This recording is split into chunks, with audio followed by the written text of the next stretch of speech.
आज का जो चैप्टर होगा वो क्लास 12th की फ्लेमिंगो बुक का डीप वाटर है जो विलियम डगलस ने लिखा है। नाउ इससे पहले भी मैंने आपके जो चैप्टर्स करवाए हुए हैं उसकी मैंने पूरी एक प्लेलिस्ट बनाई हुई है। सो डू मेक श्योर कि आप उस पूरी प्लेलिस्ट को चेक करें बिकॉज उसमें मैंने सारे चैप्टर्स जो हैं वो डाल रखे हुए हैं। तो आपके जो बोर्ड के एग्जाम्स हैं उसकी प्रिपरेशन काफ़ी अच्छे तरीके से हो जाएगी।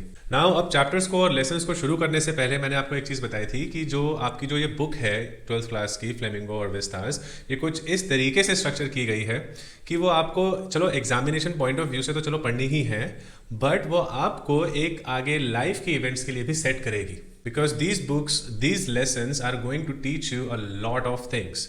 और उनमें से एक चीज जो है आज हम इस चैप्टर में सीखेंगे जिसका नाम है डीप वाटर। सो अब ये है क्या, एक ये ऑटोबायोग्राफी है, मतलब ऑटोबायोग्राफिकल अकाउंट एक ले रखा हुआ है। इन्होंने एक बुक लिखी थी जो विलियम डगलस है, उस बुक का नाम था ऑफ मैन एंड माउंटेन्स। तो उस बुक में से ये एक एक्सर्ट निकाला गया है, एक छोटा सा हिस्सा निकाला गया है। तो जो ऑटोबायोग्राफिकल अकाउंट है, ऑटोबायोग्राफी क्या होती है कि जैसे कोई ऑथर है वो अपनी कहानी खुद लिख रहा है।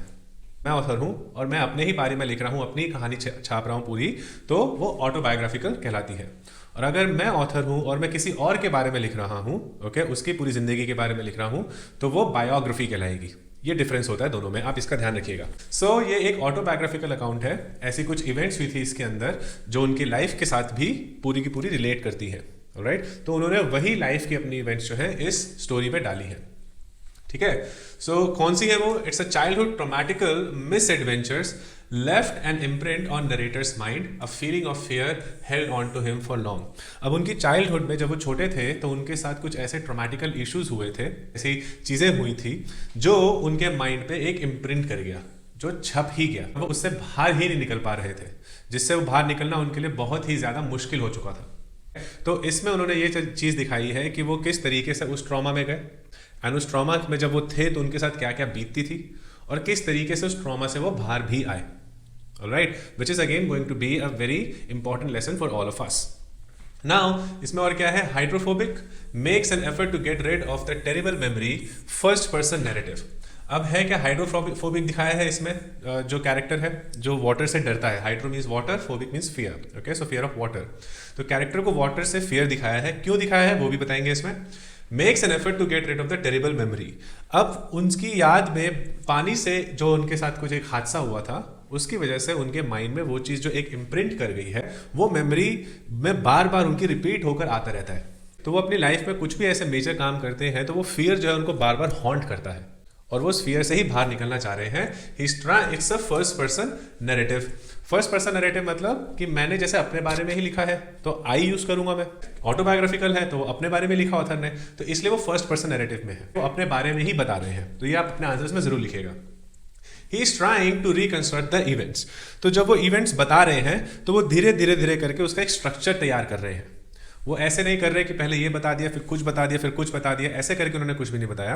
उन्होंने एक धीरे धीरे अपने चाइल्डहुड से लेके जब वो जैसे जैसे बढ़ते चले गए, वो फियर उनका कैसे बिल्ड होता चला गया और वो किस तरीके से उस फियर से बाहर आए, तो वो एक ग्रेजुअल डेवलपमेंट दिखाया है। तो वो डेवलपमेंट को उसमें ये दिखाया गया है कि वो कैसे रिकंस्ट्रक्ट करते हैं।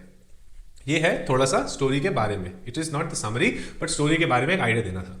नाउ लेट्स जस्ट अंडरस्टैंड कि इसमें थोड़ी बहुत थीम्स जो चलेंगी वो किस हिसाब से चलेंगी, मतलब किस, और जो पूरे स्टोरी में आपको दिखेगा जिसके रिवॉल्व सारी की सारी कहानी घूम रही होगी वो क्या क्या चीजें हैं। It says haunting of unpleasant childhood memories. तो ऐसी बेटा बहुत सी मेमोरीज आप लोगों के चाइल्डहुड में भी शायद हुई हो जो आपको आज तक हॉन्ट कर रही है। हॉन्ट इन द सेंस जिसके बारे में सोच के आपका दिल जो है वो बैठ जाता है, फिर आपको डर लगने लग जाता है, या फिर आप कुछ इस तरीके से बिहेव करने लग जाते हैं जो आप सोच भी नहीं सकते कि आपको करना चाहिए, वैसा सहम जाते हैं, शायद ऐसा भी होता हो। तो वैसा ही कुछ ऑथर के साथ भी हुआ है। Now haunting of the unpleasant childhood memories, the deep rooted shadows of such frightening experiences rip the individual of all confidence। तो उसका जो एक उनको जो हॉन्ट करता है, उनकी चाइल्डहुड मेमोरीज जो भी उनके साथ इवेंट हुई थी वो उनके दिमाग में इस तरीके से बैठ चुकी हैं कि उनके जो आगे का जो जितना भी कॉन्फिडेंस था, उनके अंदर जितना भी कॉन्फिडेंस था, या फिर वो सोच सकते हैं कि उनके अंदर जो कॉन्फिडेंस आना चाहिए या आ सकता था, उस सबको भी उसने चीर फाड़ करके रख दिया, रिप करके रख दिया उन ट्रॉमेटिकल इवेंट्स की वजह से। हुई कब थी? जब वो छोटे थे। एक दो इवेंट्स ऐसे बताएंगे, एक तो जब वो बहुत छोटे थे और एक जब थोड़े से और बड़े हो गए तब भी हुई थी। तो देखिए हुए बचपने में ही थे, लेकिन वो उसका इफेक्ट कहाँ तक जाके उनके साथ होता आ रहा है। सो वो चीज है इसके अंदर। Now inability to come out of the clutches of fear, consistent and long term plan efforts required. अब वो उस डर से बाहर ही नहीं आ पा रहे थे, कोई उनको तरीका नहीं सूझ रहा था, राइट, कि वो क्या करें ऐसा, वो उस डर में ही जीते चले जा रहे थे। तो उन्होंने एक चीज बताई है कि अगर उससे बाहर निकलना भी था, अगर उनको बाहर निकलना था तो एक कंसिस्टेंट और लॉन्ग टर्म प्लान एफर्ट चाहिए होते। ये नहीं कि बस आज सोच ले और आज ही बाहर निकल गया, ऐसा नहीं था वो, क्योंकि वो बहुत ही ज्यादा डीप रूटेड था, साइकोलॉजिकल इशू था। साइकोलॉजिकल इश्यूज एक दिन में ठीक नहीं होते। तो उन्होंने दिखाया कि एक प्लान एफर्ट के साथ धीरे धीरे करके, स्टेप बाय स्टेप करके, बेबी स्टेप्स लेकर वो कैसे उस डर से बाहर निकले। Could be a life long complex if not taken care of persistently.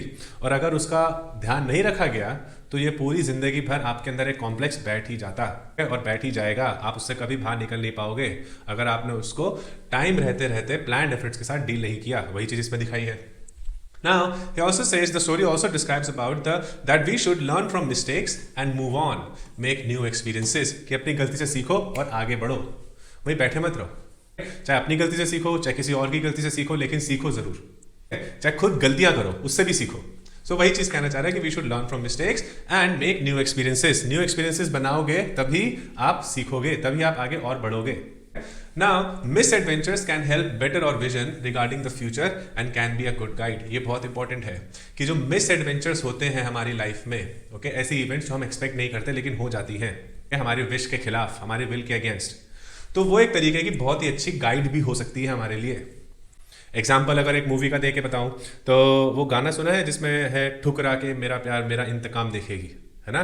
तो उसमें जो वो हीरो है, उसकी जो वो शादी से ठुकरा देती है उसको, उसकी फैमिली, आपने देखा होगा कि उसको, मतलब उनकी फैमिली को, किसी को हार्ट अटैक आने वाला होता है, कोई मरने की हालत में आ जाता है, तो वो लड़का ठान लेता है, ओके, कितना बड़ा मिस एडवेंचर होता है उसके साथ, वो ठान लेता है कि देख तेरे को अब तो मैं बन के दिखाऊंगा, और वो कलेक्टर बन के निकलता है। सो मिस एडवेंचर को देखे हो एक किस तरीके से गुड गाइड आया। चाहता तो वो बैठ सकता था, बैठ के दिन रात रो सकता था, कुछ भी ना करता, but he actually planned his way up और वो बाहर आ गया, है ना।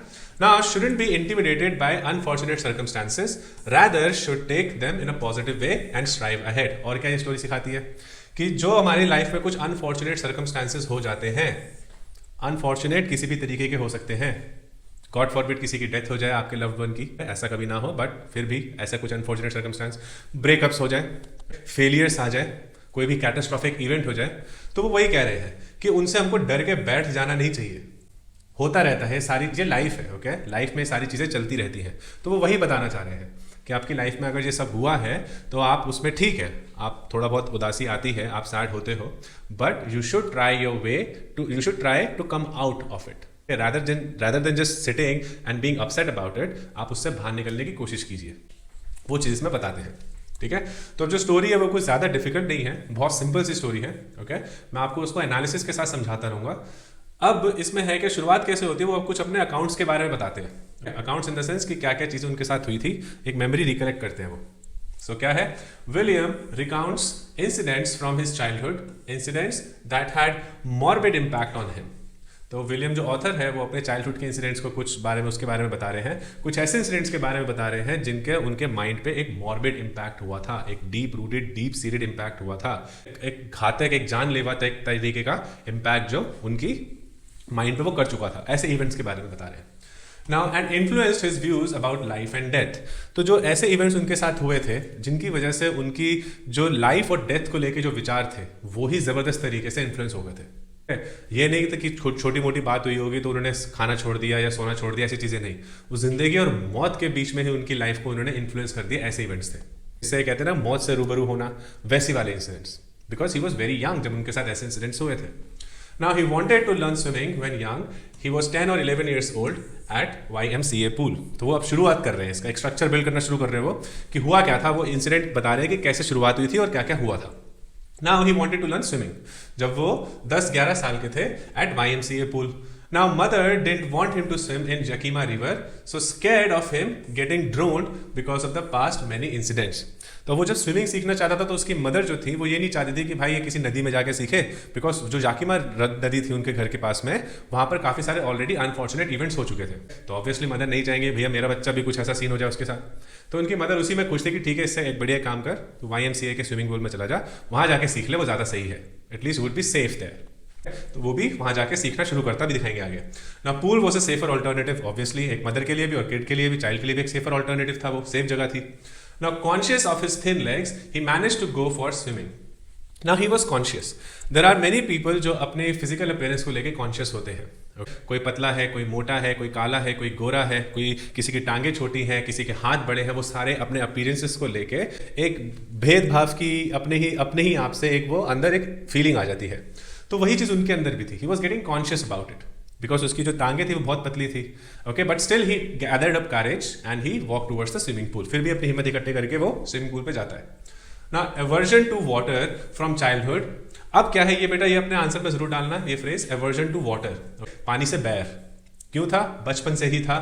इससे पहले मतलब 10-11 साल की उम्र से पहले भी जो उनकी छोटी जब उम्र में रहे थे तभी से उनको पानी से बैर हो गया था। क्यों हो गया था वो रीजन अब बताते हैं। When 3 or 4 years of age, father took him to the beach in California, didn't stay near his father, waves knocked him down and swept over him. तो जब वो 3-4 साल के थे, उनके जो फादर थे उनको बीच पे लेकर गए कैलिफोर्निया पे। अब वहां पर क्या हुआ कि वो छोटे थे, अपना खेल कूद रहे जैसा भी कर रहे, तो फादर से अलग हो चुके थे, ओके, थोड़ा दूर हो गए थे। तो जो वेव्स आती हैं, ऑब्वियसली जो लहरें आती हैं, कभी कभी छोटी आती है, कभी बड़े आती हैं, तो वो जब बड़ी लहर आई उसको हिट कर गई तो वो अपने आप को संभाल नहीं पाया, and he thought that he is going to die. तो बच्चा बहुत छोटा था, उसके लिए तो जो इतनी सी लहर होगी वो भी बहुत बड़ी होगी। अगर छोटे से लेवल पे आप देखेंगे तो हम जैसों के लिए तो हमारी नी तक ही आएगी, लेकिन 3-4 साल के बच्चे के लिए कहाँ तक आएगी, उसको तो यहाँ तक डूब जाएगा, तो वो डर जाएगा। सो वो चीज इसमें बताई है। Now William got extremely frightened, embarrassment rooted inside on seeing his father laughing at him. अब जो एक इंसिडेंट ये तो हुआ ही हुआ था, अब जब फादर थे उसके सामने वो ऐसे मजाक में हंस दिए, because it was not a terrible event for the father. वो तो पता था कि ठीक है मेरा बच्चा, मैं देख लूंगा उसको वहाँ पे, बट जो किड था उसके लिए एक सेंस ऑफ एम्बैरेसमेंट उसके अंदर आ गई कि my father actually laughed at me, है ना। तो वहां से देखिए उसके अंदर एक तो वो डर भी बैठ गया और ऊपर से एक सेंस ऑफ एम्बैरेसमेंट भी आ गई। Now memories refreshed on visiting the YMCA pool overcame his childish apprehensions. अब जब वो YMCA पूल पे गया तो जैसे उसने पानी को देखा तो वो मेमोरी एकदम से हिट कर गई। ऐसा होता है ना कि जब आप कोई गाना सुनते हैं तो किसी ना किसी की याद एकदम से हिट कर जाती है। कोई एक गाना ऐसा आता है, शायद आपको वो इंसान अभी याद भी ना हो, लेकिन कोई गाना शायद ऐसा आ जाए कि 10 साल पहले शायद आप उस इंसान से कब कहाँ मिले होंगे, वो इंसिडेंट एकदम से याद आ जाएगा, है ना। अब वो तो चलो फिर भी आपका अच्छा है इंसिडेंट है या बुरा इंसिडेंट है, इनको तो वो इंसिडेंट जिंदगी भर से मतलब हॉन्ट ही करता आया है। जब से वो छोटे तब से लेकर 10-11 साल की उम्र जब वो गया उसको हॉन्ट ही रेगुलर करता आया है। तो वो चीज़ है। Now he decided to learn swimming, tried to learn by imitating other boys. अब अपने पानी के उस डर को निकालने के लिए उन्होंने कोशिश करी कि चलो ठीक है मैं स्विमिंग जो है और लड़कों को देख के सीखने की कोशिश करता हूँ और उन्हीं की तरह करने की कोशिश करता हूँ, उनको इमिटेट करने की कोशिश करता हूँ, ओके, कॉपी करने की कोशिश करता हूँ। Now he did it repetitively for 2-3 times, and just when he got comfortable with the idea of swimming, the misadventure took place. Now when he was trying to swim, मतलब 2-3 बारी उसने कोशिश करी, थोड़ा बहुत हाथ पैर मारने की कोशिश करी, और जब उसके अंदर एक थोड़ा कॉन्फिडेंस एक आने लगा था कि चल ठीक है अब मैं प्रॉपर तरीके से ट्राई करता हूँ, एक मिसएडवेंचर उसके साथ हुआ। अब वो मिस एडवेंचर जब आगे बताएंगे कि वो क्या था, कैसे शुरू हुआ, किस तरीके से हुआ, वो मिस एडवेंचर है। नाउ मिस एडवेंचर क्यों है कि आप मान लो बेटा कि आप ऑलरेडी किसी चीज से जूझ रहे हो, for example you are unable to do something that you were suppose to do, because आपके अंदर उस चीज को लेके फियर है या डर है या आप कर नहीं पा रहे, कॉन्फिडेंस नहीं आ रहा, लेकिन फिर भी आप धीरे धीरे करेज गैदर करते हो कि ठीक है मैं करता हूँ या मैं करती हूँ, मैं इसको कोशिश करूंगा करने की। हाँ, अब जब आप एक पहला स्टेप उठाने लगते हो, मान लो आपको पीछे से आप ही का कोई नोन नीचे खींच देगी, नहीं तेरे तो बस की नहीं है, तेरे तो लायक ही नहीं है, तू तो कर ही नहीं सकता। सो काफ़ी सारे लोग जो है यहीं पर सकम कर देते हैं, मतलब झुक जाते हैं, उस दबाव में उस प्रेशर में आ जाते हैं और वो कहते हैं कि ठीक है शायद ये सही कह रहा होगा, है ना। लेकिन इनके साथ कुछ ऐसा वर्बल इंसिडेंट नहीं हुआ, इनके साथ फिजिकल इंसिडेंट हुआ था। तो जैसे वो रेडी हुए जाने के लिए, क्या मिस एडवेंचर हुआ अब देखना, वो इवेंट को अब वो दोबारा स्ट्रक्चर बना रहे हैं कि वो क्या इवेंट हुआ था। He says, trying to learn swimming, he reached the pool. अब जब उनको स्विमिंग सीखनी थी तो स्विमिंग सीखते सीखते क्या हुआ कि उसने ट्राई किया कि चल ठीक है अब जो है मैं फाइनली थोड़े बहुत मेरे को अब उस एडवेंचर मिस एडवेंचर के बारे में बता रहे हैं, ठीक है ना। तो अब उन्होंने ये डिसाइड किया कि चल ठीक है, अब मैं जाके स्विमिंग करता हूँ। 2-4 दिन बाद उसमें ये इंसिडेंट आता है। तो जब वो स्विमिंग पूल में पहुंचता है तो वो ये देखता है कि वहाँ पर अभी कोई नहीं है। सो ही जस्ट सिट्स असाइड, वो वेट करता है चल थोड़े बहुत लड़के आ जाए, ठीक है, थोड़े बहुत लोग आ जाए तो फिर मैं स्विमिंग करता हूँ, बिकॉज अगर कुछ ऊंच नीच होगी तो कौन बचाएगा, कौन देखेगा। सो वो उसके माइंड में चल रहा है। So he says, trying to learn swimming, he reached the pool. No one around, decided to wait for others before going into the pool by himself. Okay, so वो wait कर रहा है वहाँ पर। But अब क्या होता है कि there comes a big bully, around 18 years old. अब bully कौन होते हैं? जो स्कूल में जिनका स्टेचर थोड़ा बड़ा होता है, जो देखने में थोड़े हट्टे कट्टे और बड़ी हाइट वाले कुछ ऐसे होते हैं, उनको नॉर्मली बुली कंसिडर किया जाता है। ये छोटे स्टेचर वाले भी लोग हो सकते हैं, जिनका मान लीजिए एक तरीके से रुतबा है, अपनी फैमिली बैकग्राउंड को लेकर थोड़ा अपना वो दिखाते हैं, एड दिखाते हैं, वैसे लोग भी हो सकते हैं। बट इसमें उन्होंने स्टेचर को बड़ा वाला दिखाया है। तो वो क्या करते हैं, अपने साइज का फायदा उठाते हैं और जो उनसे कम और उनसे वीक या उनसे छोटा स्टेचर मतलब बिल्ड, ओके, जैसे वो दिखते हैं, जिनका छोटा स्टेचर होता है वो उनको बहुत ज़्यादा बुली करते हैं। बुली इन द सेंस उनका मजाक उड़ाना, उनको धक्का मार देना, उनको मार पीट करना, खाना छीन लेना, कपड़े फाड़ देना, कुछ भी, क्योंकि उनको पता है वो कुछ कर तो सकते हैं नहीं, राइट। और ये बुलिंग वाली जो चीज़ थी वो काफ़ी स्कूल में एक तरीके से फैलने लग गई थी, तभी उस पर भी स्टॉप जो है वो लगाई गई है। और बाहर के फॉरेन स्कूल में तो बहुत ज़्यादा अभी भी है, बुलिंग होती है उधर। Now, a big bully around 18 years old, typical teenager, picked up William and threw him into the pool mercilessly. Pool में वो उसको पूल में फेंक देता है। तो वो क्या करता है, सिर्फ ऐसी मजे लेने के लिए विलियम को उठाता है और उठा के सीधा पानी के अंदर फेंक देता है, बिना कुछ सोचे समझे कि उसको तैरना आता है कि नहीं आता। अगर आप लोग कुछ अपनी लाइफ में ऐसे इंसिडेंट करते हैं कि बिना सोचे समझे कोई स्टेप उठा लेते हैं या नहीं देखते कि सामने वाले पे क्या इफेक्ट पड़ेगा, तो एक बार इस इंसिडेंट से जरूर सोचना, इस पर्सपेक्टिव से जरूर सोचना। बिकॉज ही डिडंट नो कि उसको स्विमिंग आती है कि नहीं आती। यू वुड नॉट नो कि सामने वाले को कोई चीज़ आती नहीं आती, आप लोग बोल दोगे कर दोगे, लेकिन उसका इफेक्ट उसकी लाइफ पे कैसा पड़ेगा यू नेवर नो। इसका इफेक्ट इसकी लाइफ पे देखिए कैसा पड़ेगा, अब देखो आगे जाके वो ट्रॉमा में कैसे आता है। Now Williams worst nightmare came true. Now he was scared of water, he was scared of drowning. अब जब उसको पानी के अंदर फेंक दिया, जिस बच्चे को तैरना ही नहीं आता, तो उसका एक तरीके से जो नाइटमेयर है वही ट्रू हो गया, है ना।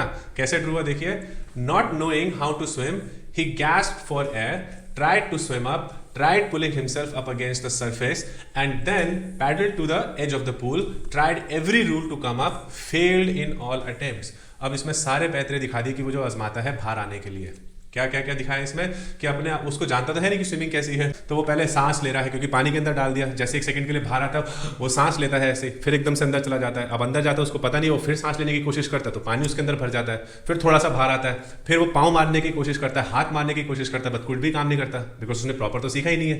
वो सिर्फ ऐसे लगा रहता है औरों को देख के कि ऐसे से शायद बाहर आ जाए, नहीं आ पाता, तो सारे अटेम्प्ट से वो फेल हो जाता है। वो अपनी सारी तरकीबें लड़ा लेता है देख के, जो उसने देख के सीखी होती है कि चल मैं ऐसा करता हूँ ऐसा करता हूँ, जो भी उससे 5-10 सेकंड के टाइम फ्रेम में जो भी उससे हो पाता होगा वो सब उसने सोचने करने की कोशिश करी सोच के, बट सारे अटेम्प्ट्स में fail. couldn't float up and pop out, couldn't bring his legs to paddle, went up and down a few times, eventually losing his stamina and a will to paddle. Now अब वो ना बाहर आ पाता है, ना टांगे अपनी उसको स्विम पेडल कर पाता है, ना स्विम कर पाता है।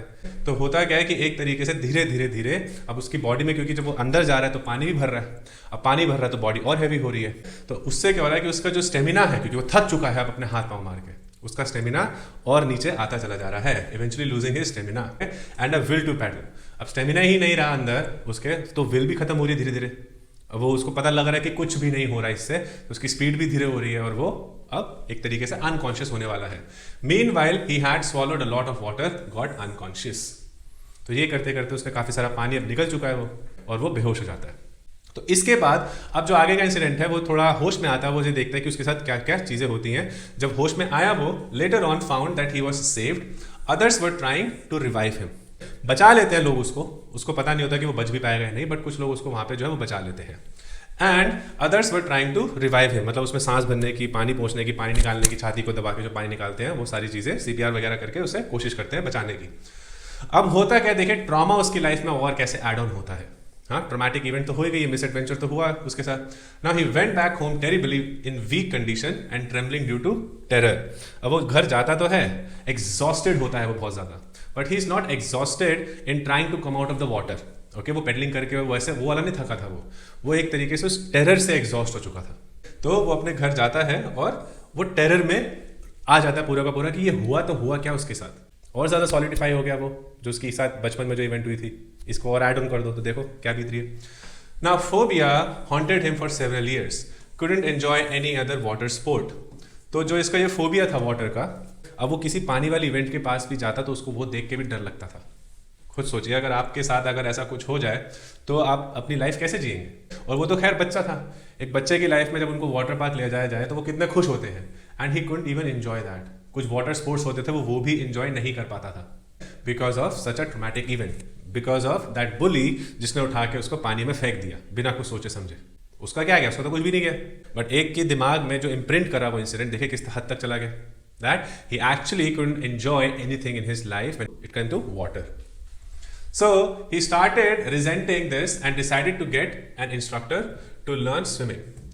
अब क्या हुआ था कि जब अब हद हो गई थी कि भाई अब तो बहुत ज्यादा हो गया, अब मेरे को इस चीज से बाहर निकलना ही निकलना है, अब मैं इसके अंदर नहीं रह सकता क्योंकि मैं मर जाऊंगा, मुझे ऐसे नहीं जीना। He tried learning swimming again.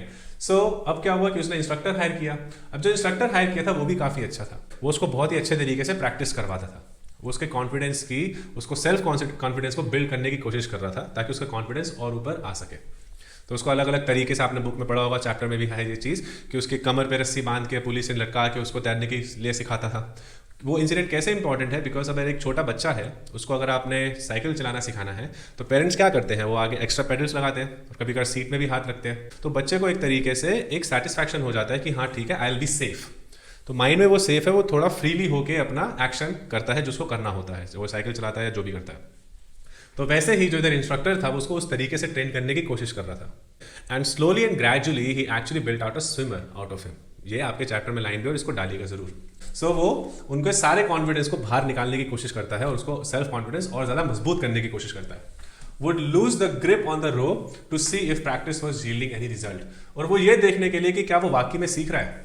तो वो एक बार जो जिस रोप को पकड़ के उसको सिखा रहा होता है उसको ग्रिप भी छोड़ देता है अपने हाथ से, सिर्फ ये देखने के लिए कुछ सीख रहा है कि ऐसे हाथ पांव मार रहा है, बट वो वाकई में सीख रहा होता है because he wanted to come out of that fear.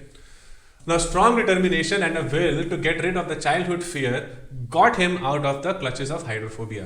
अब जो strong determination है, if you have strong determination, there is no one who can actually stop you from achieving whatever you want. ये लाइफ में भी आपके validity रखता है और इसमें भी है कि इसके अंदर एक strong determination थी, and he used that strong determination to come out of the fear that he had, the fear of water. Hydrophobic वो था, उससे बाहर आने के लिए वो जी जान अपनी लगा देता है। Continued practicing swimming even after training sessions were over, tested his limits and potential. अब उसको इस हद तक उससे चिढ़ मच चुकी होती है पानी के डर से कि वो जो उसके जब लेसन्स खत्म हो चुके होते हैं उसके बाद भी प्रैक्टिस करता ही रहता है। He just wanted to get rid of the fear of water. He even tested his limits and potential. वो अपनी लिमिट्स को भी क्रॉस करने की पूरी कोशिश करता है कि अगर मेरी ये लिमिट है तो मैं यहीं तक क्यों रुकूं, मैं इससे भी ऊपर जाऊंगा। He challenged his own limits. वो चीजें हैं। Now, he got so much confident that he started confronting drowning and challenged the waters to try and scare him. देखिए इस हद तक उसके अंदर कॉन्फिडेंस आ जाता है कि वो उस डर को ही बोलता है, जो वाटर से उसको डर होता है, उस पानी को ही बोलता है कि अगर अब तेरे में हिम्मत है तो मुझे डरा के दिखा दे। Now imagine if you have such a type of determination and strong will, तो अब आप जैसे बोर्ड का एग्जाम दे रहे हैं, so students who are a little scared of board exams, अगर वो ये ठान लें, क्योंकि ऐसे काफी सारे बच्चे होंगे जिन्होंने अभी शायद प्रिपरेशन शुरू भी नहीं कर रखी होगी, which is all right, it happens. Now नहीं भी कर रखी हुई तो अगर strong determination आ जाए और अगर आप आज से ही, जब से ये वीडियो देख रहे हो, मान लो अगर आप उसको 1% करके भी अपने आप को इंप्रूवमेंट में लेकर आते हो, ये तो है नहीं कि ये पहले दिन ही बन गया था, है ना, धीरे धीरे। और ये रियल इंसिडेंट्स है सारे के सारे, कोई झूठ भी नहीं है, गलत भी नहीं है, भी नहीं कि बनाने के लिए डाल दिए। So even if you try कि धीरे धीरे करके आप अपने उसको बिल्ड करते हो, 1% रोज बेटर होने की कोशिश करते हो, इफ नॉट 1/2%, लेकिन एटलीस्ट बेटर होने की कोशिश करते हो, तो एटलीस्ट आप आज से 2-3 महीने बाद जब आपका बोर्ड का एग्जाम होगा, आप आज जिस लेवल पे हैं वहां पे तो नहीं होंगे, उससे थोड़े से ऊपर ही होंगे। आई एम नॉट सेइंग कि आप टॉप पे होंगे, क्या पता वहां पे भी पहुंच जाए, बट उस आज की जिस लेवल पे उससे तो ऊपर ही होंगे। सो ये वही है, इसके अंदर वही चीज दिखाई गई है। वो सीधा उस डर को बोलता है, उस वाटर को बोलता है कि तू मुझे हरा के दिखा दे, मैं तेरे को चैलेंज करता हूँ। इस हद तक वो उस चीज से बाहर आना चाहता था और आ चुका था, देखिए। So he then swam 2 miles across the Lake Wentworth in New Hampshire, put his face under water to challenge his fear, fled confidently and continued swimming. So अब वो जगह बताया कि कहाँ पे 2 माइल स्विम करता है और अक्रॉस द लेक, पूरा वेंटफोर्ड जो लेक में वहां पर जाता है और वो पानी से ही उसको चैलेंज करने लग जाता है ना। तो वो चीज आप में भी होनी चाहिए जो चीज इसके अंदर थी। One day went to warm lake, swam across and came back. Overjoyed with excitement of conquering his fear. तो इसका जो फाइनली जो अपने फियर को जो ओवरकम करता है वो इस लेक को जब उसको उसमें तैर के जाता है, फिर जब वापस आता है द वार्म लेक, तब वो अपने फाइनली उस फियर को ओवरकम कर लेता है। अब वो जो डर है खत्म हो चुका है उसका। डर के आगे उसको क्या मिली? जीत। एक है ना सोडा की टैगलाइन, डर के आगे जीत है। ये पूरा चैप्टर इसी एक लाइन में खत्म भी हो जाता है कि डर के आगे जीत है। उसको वही जीत मिल गई। किस चीज से जीत मिल गई? अपने डर से। So with every challenge posed by water, Douglas fought bravely and emerged out stronger. तो अब इसके बाद जो भी वाटर ने चैलेंज उसके सामने रखा, किसी भी तरीके का, चाहे टाइडल हो, चाहे वेव्स हो, कुछ भी हो, पानी जैसे वो देखता था, तो वो डर अब उसके अंदर था ही नहीं, खत्म हो चुका था। And he fought with them bravely and he came out stronger. So यही चीज आपको भी करनी है अपनी लाइफ में। If you are scared of anything and if you think कि नहीं मुझे डर है, मुझे नहीं करना चाहिए, तो उसी डर से बाहर निकल के आपको वो एक्शन लेना ही पड़ेगा। बिकॉज आउट ऑफ फियर वो चीज़ तो वैसे भी आप कर ही नहीं रहे हो। तो अगर आप एक एक्शन ले लोगे उसके टूवर्ड्स, तो क्या पता वो चीज़ मिल जाए या वो चीज़ हो जाए, है कि नहीं? तो देखिए अब इसमें जो ये है, इन्होंने लाइन्स में ख़त्म करने की कोशिश करी है। क्या है इंपॉर्टेंट लेसन जो डगलस को भी मिला और डगलस के फ्रेंड रूजवेल्ट जो थे उन्होंने भी दिया? क्या? कि in death there is piece.